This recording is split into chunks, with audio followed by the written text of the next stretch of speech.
Hello guys, कैसे हैं आप सब। मैं योगेश कुमार स्वागत करता हूं आपका career in science vision era classes में। तो डियर स्टूडेंट्स, लास्ट लेक्चर में हमने केमिकल बॉन्डिंग जो पढ़ा था उसमें मैं थोड़ा सा आगे बढ़ाऊंगा। अभी जो दरअसल बॉन्ड के बारे में भी बताऊंगा मैं, लेकिन उससे पहले और छोटी सी बेसिक बात है, उसको जानना आपके लिए ज़रूरी है।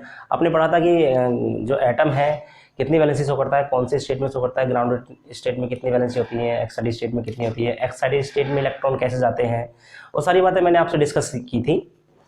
तो मैं आज आपसे डिस्कस करूंगा थोड़ा सा यहाँ पे एक जो है लोन पेयर ऑफ इलेक्ट्रॉन का किसी भी मॉलिक्यूल में जो है सेंट्रल एटम पर कैसे देखते हैं। जैसे कि आपको पता है कि लोन पेयर ऑफ इलेक्ट्रॉन किसी भी मॉलिक्यूल में सेंट्रल एटम पर देखे जाते हैं। अगर मैं जैसे बात करूँ आपसे H2O की, H2O या CH4 ही ले लो या BeCl2 ले लो या कोई भी मतलब इस तरीके का मॉलिक्यूल ले लो, तो जितने भी सेंट्रल एटम हैं इनके मॉलिक्यूल के जो सेंट्रल एटम है, H2 में सेंट्रल एटम कौन है? ऑक्सीजन। CH4 में सेंट्रल एटम कौन है? कार्बन। BeCl2 में सेंट्रल एटम कौन है? B। तो सेंट्रल एटम पर लोन पेयर ऑफ इलेक्ट्रॉन देखना हमें होता है, क्योंकि loan pair of electron very fast reactive होते हैं। इंटरमोलिकुलर और इंट्रामोलिकुलर दोनों ही रिएक्शन देते हैं, तो इनका भी हमें पता होना जरूरी है कि किसी जो ग्रुप रिएक्शन के अंदर जो ग्रुप अटैच होते हैं रिएक्शन में या ग्रुप जुड़ते हैं, तो उनके जो सेंट्रल एटम होते हैं उन पर लोन पेयर है या नहीं है, तो इस बात का हमें कैसे पता चले। तो रटना तो है नहीं, जैसे आपने रटा, आपको पता होगा कि हाँ ऑक्सीजन के पास 2 लोन पेयर ऑफ इलेक्ट्रॉन है, ठीक है। NH3 के पास एक लोन पेयर ऑफ इलेक्ट्रॉन, आपने पढ़ा होगा कि अपना एक लोन पेयर ऑफ इलेक्ट्रॉन होता है। छुपा के रखते हैं सब, दिखाते नहीं है, जहाँ जरूरत पड़ती है वहाँ इसको यूज कर लेते हैं। तो डियर स्टूडेंट्स, मैं आपको इसके बारे में बहुत डीपली बताऊंगा, तो आप बने रहिए मेरे साथ और देखिए। तो बताता हूँ मैं आपसे आज। अगर मैं बात करूँ आपसे, पहला एग्जांपल मैं H2O ही ले लेता हूँ। तो अगर मैं बात करूँ H2O की, तो H2O मॉलिक्यूल में ऑक्सीजन क्या है? Central atom. तो oxygen is a central atom, ठीक है। ऑक्सीजन क्या है? Central atom. तो अगर बात करूँ ऑक्सीजन का एटॉमिक नंबर 8, ओके। ऑक्सीजन का एटॉमिक नंबर 8, तो 2,6 में इसको ब्रेक कर लेंगे। ये मैंने जैसा कि आपसे लास्ट लेक्चर में जो है मैंने आपसे डिस्कस किया था, 2n² के अनुसार करते हैं। बोरबरी का एक नियम है 2n²। तो अगर मैं n = 1 रखता हूँ यहाँ पर, तो क्लास क्या आती है 2 की, और n = 2 रखता हूँ तो क्लास 8 इलेक्ट्रॉन, और n = 3 पर 3 3 9 9 दूनी 18 इलेक्ट्रॉन, और n = 4 पर 4 चौक 16 16 दूनी 32 इलेक्ट्रॉन।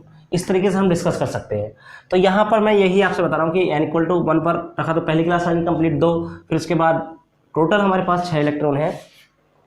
तो अब 8 तो लिख नहीं सकते, तो इसलिए हम क्या लिखेंगे, जो टोटल 8 है, 2 हमने यहाँ लिख दिया n = 1 पर, यानी कि 2 में ब्रेक कर लिया, और उसके बाद 6 बचे तो 6 के 6 हमने ऐसे ही लिख दिए। तो डियर स्टूडेंट्स, अगर मैं आपसे बात करूँ कि वैलेंस इलेक्ट्रॉन कितने हैं, वैलेंस इलेक्ट्रॉन 6, ये है वैलेंस इलेक्ट्रॉन। ये इनको क्या बोलते हैं? Outer most shell electron. Outer most shell electron भी इनको कहा जाता है, outer most shell electron, outer most shell electron. Valence electron या आउटर मोस्ट सेल इलेक्ट्रॉन एक ही बात है। तो अगर मैं आपसे बात करूं लोन पेयर ऑफ इलेक्ट्रॉन की, तो मैं देखूंगा मॉलिक्यूल क्या है? H2O। तो H2O मॉलिक्यूल है। अगर हम बात करूं H2O, तो अगर सीधे ऑक्सीजन से कितने हाइड्रोजन जुड़े हैं? 2 हाइड्रोजन जुड़े हैं। ऑक्सीजन से कितने हाइड्रोजन जुड़े हैं? 2 हाइड्रोजन, ओके। तो 2 हाइड्रोजन जुड़े हैं। हमें पता है कि ये जो बॉन्ड है ऑक्सीजन और हाइड्रोजन के बीच में, ये वाला बॉन्ड और ये वाला बॉन्ड, एक बॉन्ड 2 इलेक्ट्रॉन मिलकर बनता है। शेयरिंग ऑफ इलेक्ट्रॉन से जो है बॉन्ड बनता है, एक इलेक्ट्रॉन इसका, एक इलेक्ट्रॉन इसका, तो दोनों का एक इलेक्ट्रॉन। ऐसे ही इस वाले बॉन्ड में एक इलेक्ट्रॉन ऑक्सीजन का और एक इलेक्ट्रॉन जो है यहाँ पर इस ऑक्सीजन का और यहाँ पर इसका, और यहाँ पर भी ऐसा ही है, एक इलेक्ट्रॉन ऑक्सीजन का, एक इलेक्ट्रॉन हाइड्रोजन। तो टोटल मिला के अगर बात की जाए, ऑक्सीजन ने अपने कितने इलेक्ट्रॉन यूज किए हैं? ऑक्सीजन ने अपने कितने इलेक्ट्रॉन यूज किए हैं? ऑक्सीजन ने अपने 2 इलेक्ट्रॉन यूज किए हैं बॉन्ड बनाने में, एक ये और एक ये। तो वैलेंस इलेक्ट्रॉन कितने हैं हमारे पास? 6। सारी जो कहानी होती है वो वैलेंस इलेक्ट्रॉन पर आधारित होती है। ये वैलेंस इलेक्ट्रॉन जितने हैं उसके अनुसार हम चलते हैं, ठीक है। आउटर मोस्ट सेल में जो इलेक्ट्रॉन होते हैं, तो 6 वैलेंस इलेक्ट्रॉन है, 6 में से 2 वैलेंस इलेक्ट्रॉन हमने यूज कर लिए, तो बचे कितने? 4 4 वैलेंस इलेक्ट्रॉन बचे, तो 4 का मतलब 2 पेयर्ड, यानी कि 2 जोड़े। 4 इलेक्ट्रॉन का मतलब 2 जोड़े, पेयर ऑफ इलेक्ट्रॉन मतलब जोड़ा। तो कहने का मतलब ये है कि इसके ऊपर क्या है, 2 अनपेयर्ड ऑफ इलेक्ट्रॉन होते हैं, ठीक है। 2 अनपेयर्ड नहीं, 2 लोन पेयर ऑफ इलेक्ट्रॉन होते हैं, ठीक है। तो आपको ध्यान रखना, या तो याद नॉर्मल सी बात है, अपना आप ऑटोमेटिक जब 1-2 बार प्रैक्टिस करेंगे तो सारी चीज़ें खुद ऑटोमेटिकली अपने आप ध्यान में आ जाती हैं। लेकिन रटने वाली बात मैं आपसे नहीं करूँगा यहाँ पर, क्योंकि मैं सीधा सीधा आपको रीजन बताऊंगा कि इसके पास 2 लोन पेयर ऑफ इलेक्ट्रॉन क्यों है, नाइट्रोजन के पास 1 लोन पेयर ऑफ इलेक्ट्रॉन क्यों है, कार्बन के पास क्यों नहीं है। तो अगर मैं बात करूँ आपसे नाइट्रोजन की NH3 मॉलिक्यूल की, किसकी बात करूँ मैं आपसे, NH3 की। तो N हमें सीधे सीधे, फिलहाल हम स्ट्रक्चर की बात नहीं कर रहे हैं, ऐसे ही नॉर्मली स्ट्रक्चर बना रहे हैं, ओके। आप चाहे ऐसे ही बना सकते हैं उसको, ऐसे ही बना सकते हो। अभी मैं स्ट्रक्चर की बात नहीं करूंगा, स्ट्रक्चर भी मैं आपसे बताऊंगा वेस्पर थ्योरी जब मैं आपको डिस्कस करूंगा। ये H2O और NH3 और CH4 ये 3 मेन एग्जाम्पल हैं, और भी एग्जाम्पल हो सकते हैं, लेकिन ये 3 ईजी हैं, तो इनसे अच्छा मैं आपको वेस्पर थ्योरी को समझाऊंगा। केमिकल बॉन्डिंग में ये सारी चलेंगे, वेस्पर थ्योरी, ओके, और हाइब्रिडाइजेशन, ओके, फजान रूल, ये सारी चीज़ें मैं केमिकल बॉन्डिंग में पढ़ाऊंगा। अभी तो मैंने आपसे बॉन्ड के बारे में डिस्कस नहीं किया, अभी तो बॉन्ड के लिए मैं आपसे बेसिक बातें बता रहा हूँ स्टूडेंट्स। तो बेसिक चीज़ सीखना बहुत जरूरी है, बेसिक चीज़ सीखनी बहुत ज़रूरी है, क्योंकि ये आगे तक काम देती है। अगर आप नीट के लिए जाओगे, अगर आप जेईई मेंस के लिए जाओगे, अगर आप आगे बीएससी करोगे, अगर बीएससी के बाद में आईआईटी जैम के लिए जाओगे, एमएससी के लिए जाओगे, उसके बाद नेट गेट के मतलब अपर लेवल तक भी जाओगे, तो ये चीज़ आपका कभी भी पीछा नहीं छोड़ने वाली है, अगर आप केमिस्ट्री में अपना फ्यूचर बनाने वाले हैं। तो बने रहिए आप मेरे साथ, फिर मैं आपसे यही बात कहूँगा। तो मैं आपसे अगर बात करूँ नाइट्रोजन के पास एटॉमिक नंबर नाइट्रोजन का 7, तो वही 2,5 उसी से ब्रेक कर लेंगे। वैलेंस इलेक्ट्रॉन कितने हैं, ये क्या हो गया, वैलेंस इलेक्ट्रॉन 5। तो एक इलेक्ट्रॉन हाइड्रोजन का, एक इलेक्ट्रॉन नाइट्रोजन का, एक हाइड्रोजन का, एक नाइट्रोजन का, एक हाइड्रोजन का, एक नाइट्रोजन का, एक हाइड्रोजन का, तो 3 इलेक्ट्रॉन, क्योंकि 3 हाइड्रोजन जुड़े हैं तो 3 इलेक्ट्रॉन नाइट्रोजन ने अपने यूज कर लिए। तो वैलेंस इलेक्ट्रॉन कितने हैं, 5 वैलेंस इलेक्ट्रॉन है, 3 यूज कर लिए, कितने बचे, 2 बचे, तो यानी कि 2 इलेक्ट्रॉन बचे। लोन पेयर ऑफ इलेक्ट्रॉन कितने बने, 1, यानी कि 1 जोड़ा तो बना। सीधी सी बात है, जोड़ा कितने इलेक्ट्रॉन से बनता, किसी भी चीज का जोड़ा कितने से होता है, 2 से होता है, जोड़ा तो 2 ही होता है। कपल को भी क्या बोलते हैं हम, जोड़ा, ठीक है। और अगर सिंगल है तो उसको क्या बोलते हैं, अनमैरिड, और कपल है तो क्या बोलते हैं, मैरिड। ऐसे सिंगल इलेक्ट्रॉन को क्या बोलते हैं, अनपेयर्ड, और डबल इलेक्ट्रॉन जब जोड़ा बन जाता है तो क्या बोलते हैं, पेयर्ड। तो जैसे कि यहाँ पर 2 इलेक्ट्रॉन बचे बैलेंस, 3 यूज कर लिए, तो 2 का मतलब 1 loan pair of electron nitrogen के ऊपर होता है, ठीक है, 1 loan pair of electron, okay, समझिए मेरी बात। अगर मैं बात करूं आपसे, फिर आते हैं BE, चलिए BeCl2, तो BE का एटॉमिक नंबर 4, 2,2 में इसको हमने ब्रेक कर लिया, 2,2 में ब्रेक कर लिया। तो वैलेंस इलेक्ट्रॉन कितने हैं, 2, तो BeCl कितने Cl जुड़े हैं, 2, यानी कि 1 इलेक्ट्रॉन यहाँ BE ने यूज करा अपना, 1 इलेक्ट्रॉन यहाँ BE ने यूज करा, 1 इलेक्ट्रॉन किसका, Cl का, तो 2 इलेक्ट्रॉन यूज करे BE ने, तो 2 यूज करे, 2 ही वैलेंस इलेक्ट्रॉन है। वैलेंस इलेक्ट्रॉन कितने हैं, 2, तो 2 वैलेंस इलेक्ट्रॉन है, 2 ही उसने यूज कर लिए बॉन्ड बनाने में, तो यानी कि उसके पास कोई भी इलेक्ट्रॉन नहीं बचा। जब कोई इलेक्ट्रॉन नहीं बचा तो हम कह सकते हैं कि BeCl2 मॉलिक्यूल में BE एटम पर कोई भी लोन पेयर ऑफ इलेक्ट्रॉन नहीं है, कोई भी लोन पेयर ऑफ इलेक्ट्रॉन नहीं है। तो अगर मैं बात करूं डियर स्टूडेंट्स आपसे CH4 मॉलिक्यूल की, इस तरह से देख सकते हैं हम CH4 पर भी, CH4 कार्बन, पहले स्ट्रक्चर बना लेते हैं, CH, H, 4 बॉन्ड बनाए कार्बन ने, 2,4, तो वैलेंस इलेक्ट्रॉन कितने हैं कार्बन के पास में, वैलेंस इलेक्ट्रॉन कितने हैं, वैलेंस इलेक्ट्रॉन है 4। तो एक हाइड्रोजन यहां जुड़ा, एक यहां, एक यहां, एक हाइड्रोजन का इलेक्ट्रॉन, एक कार्बन का इलेक्ट्रॉन, एक हाइड्रोजन का, एक कार्बन का, एक कार्बन का, एक हाइड्रोजन का। तो टोटल कार्बन के कितने इलेक्ट्रॉन यूज हुए बॉन्ड बनने में, 4 इलेक्ट्रॉन यूज हुए बॉन्ड बनने में। तो 4 इलेक्ट्रॉन बॉन्ड बनने में यूज हुए, वैलेंस इलेक्ट्रॉन भी हमारे पास 4 ही थे, चारों यूज कर लिए। तो क्या कार्बन के पास कोई इलेक्ट्रॉन बचा, नहीं बचा ना, तो इसलिए लोन पेयर ऑफ इलेक्ट्रॉन किसके पास, कार्बन के पास 0 है, किस मॉलिक्यूल में, CH4 मॉलिक्यूल में। तो अगर मैं बात करूं यहां पर, मैं लिखना भूल गया था यहां पर, अगर मैं बात करूं लोन पेयर ऑफ इलेक्ट्रॉन किसके पास, ऑक्सीजन के पास, कितने हैं यहां पर, 2। नाइट्रोजन के पास कितने हैं lone pair Lp of electron, कितने हैं नाइट्रोजन के पास एक। BeCl2 के पास कितने हैं Lp इलेक्ट्रॉन, Lp मतलब लोन पेयर इलेक्ट्रॉन कितने हैं 0, और यहाँ पर CH4 के भी क्या कितने हैं लोन पेयर इलेक्ट्रॉन बराबर 0। तो डियर स्टूडेंट्स, इस तरीके से हम किसी भी मॉलिक्यूल के सेंट्रल एटम पर लोन पेयर ऑफ इलेक्ट्रॉन हम चेक कर सकते हैं किसी भी मॉलिक्यूल के सेंट्रल एटम पर। ठीक है, तो अगर मैं आपसे और आगे इसी के बारे में थोड़ा डिस्कस करने वाला हूँ, और मैं थोड़ा सा बड़ा सा मॉलिक्यूल लेता हूँ जिससे कि आपकी प्रैक्टिस हो जाए और आपको कभी भी किसी भी मॉलिक्यूल के सेंट्रल एटम पर लोन पेयर ऑफ इलेक्ट्रॉन देखने में किसी भी प्रकार की दिक्कत नहीं आए। तो dear students, lone pair of electron का रिएक्शन में बहुत बड़ा रोल होता है, और जैसा कि हमें केमिस्ट्री की बात करें तो ऑर्गेनिक केमिस्ट्री में बहुत ज़्यादा रिएक्शन मैकेनिज्म होता है।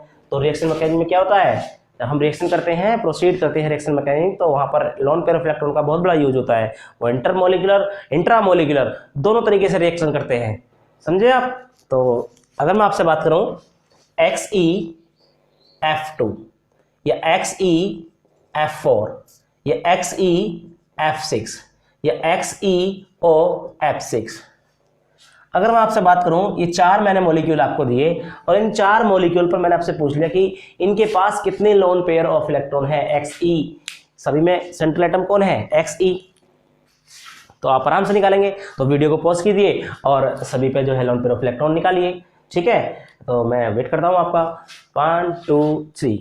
डियर स्टूडेंट्स, आपने वीडियो पॉज किया होगा, इलेक्ट्रॉनिक कॉन्फ़िगरेशन लिख के इसका जो बोरबरी के अनुसार उसके अनुसार आपने जो है बैलेंस इलेक्ट्रॉन पता किए होंगे, बैलेंस इलेक्ट्रॉन के बाद फिर आपने लोन पेयर ऑफ इलेक्ट्रॉन पता किए होंगे।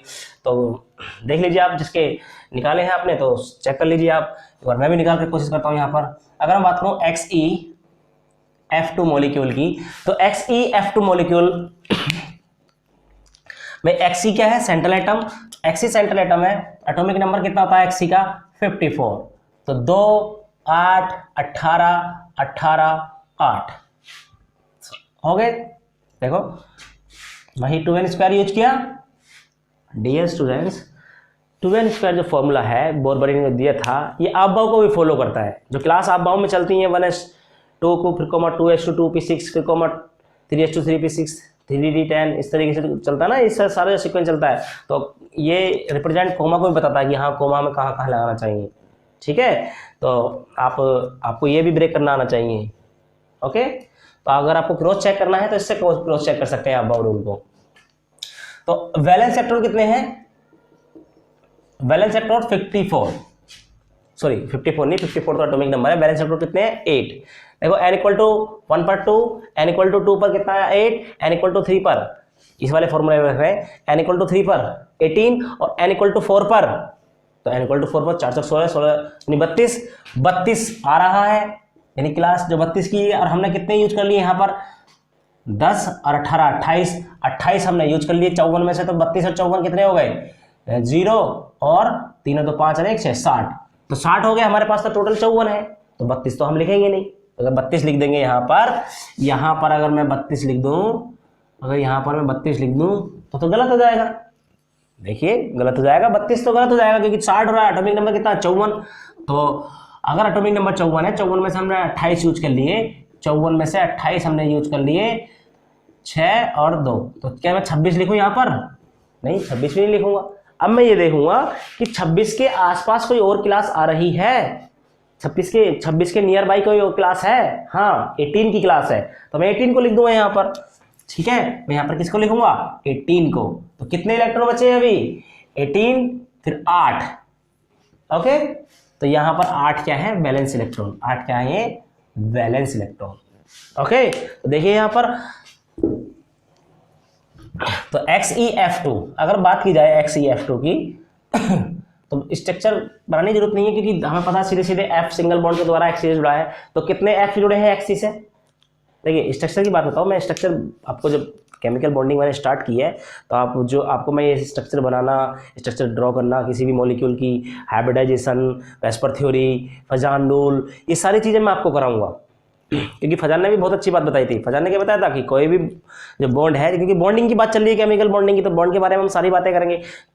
वास्तव में बॉन्डिंग के बारे में मैंने अभी आपसे डिस्कस नहीं किया है, क्योंकि बेसिक बातें मैं आपसे डिस्कस कर रहा हूँ। तो बॉन्ड तो आपको पता ही है क्या होते हैं, किस तरीके के होते हैं, बाकी नहीं भी पता तो आप परेशान ना होइए, मेरे साथ जुड़े रहिए। तो अगर मैं आपसे बात करूं कि यहाँ पर हाँ कि 8 वैलेंस इलेक्ट्रॉन है और XeF2 मॉलिक्यूल में F2 है, दोनों सिंगल बॉन्ड द्वारा जुड़े हैं। लेकिन सिंगल बॉन्ड द्वारा जुड़े तो यानी कि एक एक इलेक्ट्रॉन यूज किया है, यानी कि 2 F जुड़े हैं तो 2 इलेक्ट्रॉन Xe ने यूज कर लिए, तो 2 यूज कर लिए Xe ने, तो कितने बचे भाई 8 वैलेंस इलेक्ट्रॉन है, 8 में से 2 यूज कर लिए, तो 2 यूज कर लिए तो कितने बचे 6 इलेक्ट्रॉन अभी Xe के पास है, यानी कि 6 इलेक्ट्रॉन का मतलब कितने लोन पेयर ऑफ इलेक्ट्रॉन हो गए, यानी कि जोड़े कितने होंगे 6 इलेक्ट्रॉन के, 6 इलेक्ट्रॉन में कितने जोड़े बनेंगे 3 जोड़े बनेंगे, यानी कि 3 loan pair of electron Xe में है। तो Xe की अगर बात करूं Lp इलेक्ट्रॉन या Lp ऑफ इलेक्ट्रॉन बराबर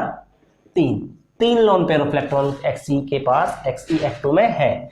और अगर मैं बात करूं XeF4, इसकी बात करूं मैं XeF4, तो XeF4 मॉलिक्यूल की अगर मैं बात करूं XeF4, तो XeF4 मॉलिक्यूल में Xe एटम से 4 F एटम जुड़े हैं, Xe एटम से कितने F एटम जुड़े हैं 4, तो 4 F एटम सिंगल बॉन्ड द्वारा जुड़े हैं। जैसे आपको पता है F की वैलेंसी 1 होती है, एक बॉन्ड के द्वारा जुड़ सकता है किसी भी एटम से, या किसी को अपने साथ एक बॉन्ड द्वारा जोड़ सकता है।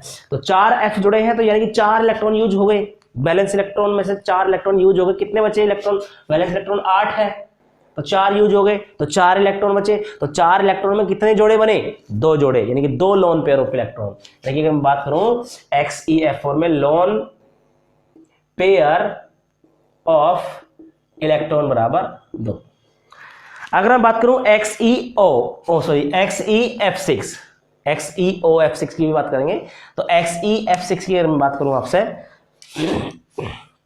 XeF6 की अगर मैं आपसे बात करूं तो 6 F जुड़े हैं Xe से, 6 F जुड़े हैं, तो वैलेंस इलेक्ट्रॉन कितने 8, तो 6 इलेक्ट्रॉन तो यूज कर लिए F के साथ में बॉन्ड बनाने में, तो कितने इलेक्ट्रॉन बचे 2 इलेक्ट्रॉन बचे, यानी कि कितने जोड़े बचे 1 जोड़ा, तो यानी कि लोन पेयर ऑफ इलेक्ट्रॉन किसमें XeF6 मॉलिक्यूल में lone pair of electron equal to कितना 1, इसमें 1, इसमें 2, इसमें 3। और मैं बात करूं किसकी XeOF6,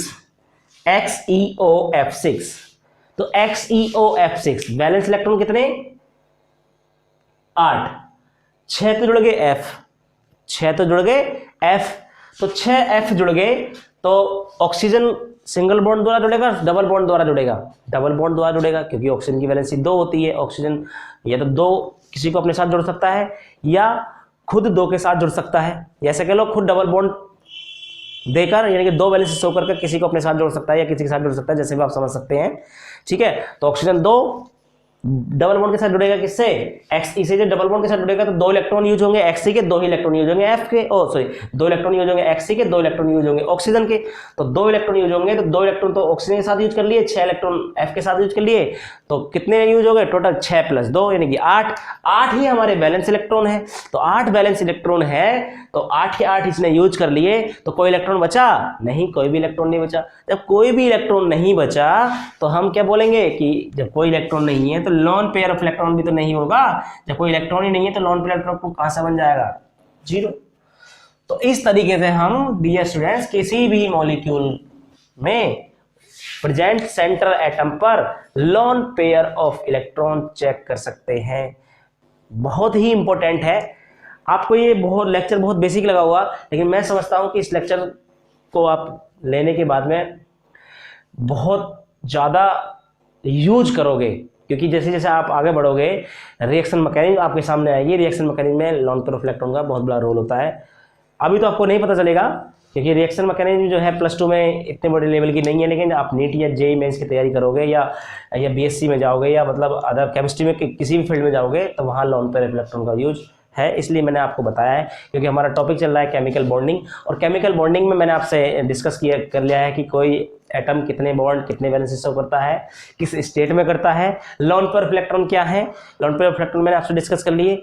इसके बाद में नेक्स्ट लेक्चर में जो लेक्चर 3 आएगा, ये लेक्चर 2 है, तो नेक्स्ट लेक्चर में मैं बॉन्ड पर डिस्कशन करूंगा। फिर वहीं लौट कर बॉन्ड पर चलेंगे कि बॉन्ड किस तरीके से बनते हैं, कितने प्रकार के बॉन्ड होते हैं, किस किस किस टाइप के बॉन्ड होते हैं, किस किस टाइप से हम बना सकते हैं, स्ट्रक्चर ड्रा कर सकते हैं मॉलिक्यूल की, ये सारी बातें मैं आपसे डिस्कस करूँगा। तो बने रहिए आप मेरे साथ। और जो है धन्यवाद आपका बहुत बहुत लेक्चर देखने के लिए, और हमें प्रमोट कीजिए, कमेंट कीजिए हमारे लेक्चर पर कैसे हमारे आपको लेक्चर लग रहे हैं। साइंस विजन एरा क्लासेस में आपको स्टडी करके केमिस्ट्री की कैसा लग रहा है, तो अपने दोस्तों के साथ भी शेयर कीजिए, और लाइक कीजिए अगर आपने चैनल को लाइक नहीं किया है, और सब्सक्राइब कीजिए अगर आपने चैनल को सब्सक्राइब नहीं किया है। लाइक कीजिए हमारे वीडियो को, कमेंट दीजिए हमें, हम किस तरीके की स्टडी करा रहे हैं आपको।